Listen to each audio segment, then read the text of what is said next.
வணக்கம். இப்போ ஒரு வீடியோ திமுக நபர்களால் வந்திருக்கு வலைதளங்களில், எல்லா நியூஸ் சேனல்லையும் போட்டிருக்கிறாங்க. அதாவது பிரியாணிக்கு அடிச்சுக்கிறாங்க அப்படின்னு சொல்லிட்டு அந்த வீடியோ ஒரு 30 செகண்ட்ஸ் பாருங்கள்.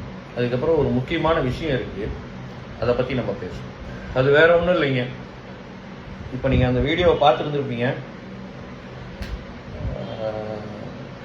ஒரு பிரியாணி அதிகபட்சம் 1000 ரூபாய் இருக்குது, 2000 ரூபாய் இருக்குது. குறைந்த விலை எங்கள் ஊர் கரூர், எங்கள் ஊர்லலாம் பார்த்தீங்கன்னா ஒரு ரொம்ப குறைந்த விலை அப்படின்னா 50 ரூபாய்க்கு கூட பிரியாணி கிடைக்கும்.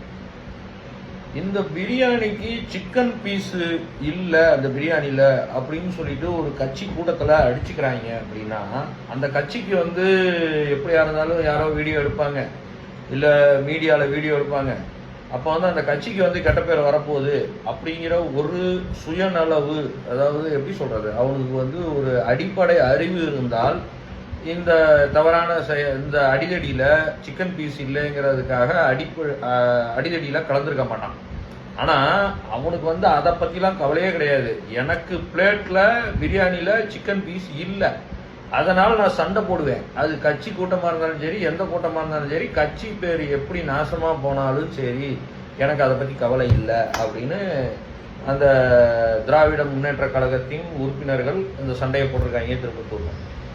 சரி, ஓகே, அவங்க கட்சியில் அடிச்சுக்கிட்டாலும் சரி, வெட்டிக்கிட்டாலும் சரி, அதை பற்றி நமக்கு என்ன கவலை அப்படின்னு நீங்கள் நினைக்கிறீங்கன்னா, இவனுங்கெல்லாம் ஓட்டு போட்டு தான் இங்கே தமிழ்நாடு அரசாங்கமும் சரி, பார்லிமெண்ட் தேர்தல் நடந்தாலும் சரி, ஏன் திமுக ஜெயிக்குது அப்படின்னா, இந்த மாதிரி ஒரு காமன் சென்ஸ் இல்லாத நபர்களை வாக்கு வங்கியாக தொடர்ந்து இவர்கள் போதைக்கும் பிரியாணிக்கும் அடிமைப்படுத்தி வச்சிருக்கிற ஒரே ஒரு காரணத்தினால தான், என்ன அந்த கட்சியில கொள்ளையடித்தாலும் சரி, கொள்கை இல்லைனாலும் சரி, எதுவாக இருந்தாலும் சரி, டிஎம்கே ஒரு வேஸ்ட் ஆஃப் நினைச்சாலும் நம்ம சொன்னாலும் அதை பற்றிலாம் அவங்களுக்கு கவலை இல்லை, போய் ஓட்ட போட்டுடுறாங்க.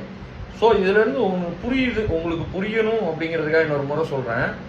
அதாவது கட்சி கூட்டம் நடக்குது, அந்த கட்சி கூட்டத்தில் பிரியாணி போடுறாங்க, அந்த பிரியாணியில் சிக்கன் பீஸ் இல்லை, அதுக்காக அடிச்சுக்கிறாங்க. இப்படி இவ்வளோ அறிவுள்ள திமுக நபர்களால் ஓட்டு போட வைத்து அவங்க ஓட்டு போட்டு இன்னைக்கு டிஎம்கே ஆளுங்கட்சியாக இருக்கு.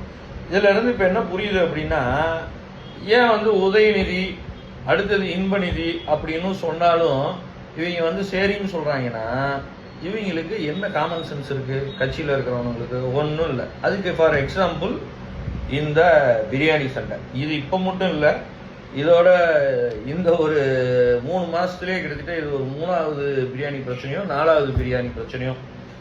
இவர்கள்ட்ட நம்ம அதாவது நல்லவர்கள்ட்ட ஆட்சி போகணும்னு நம்மெல்லாம் ஓட்டு போடுறது, பிற மக்கள்லாம் ஓட்டு போட்டு பார்த்துட்டே இருக்காங்க. நமக்கு ஓட்டில் பர்சன்டேஜ் எழுது. பட் ஆனால் இப்படி ஒரு காமன் சென்ஸ் இல்லாமல் பிரியாணிக்கு அடிச்சுக்கிற மக்களை இன்னும் திமுக வைத்திருக்கிற ஒரே ஒரு காரணத்தினால கண்டினியூஸாக ஜெயிக்கிறாங்க.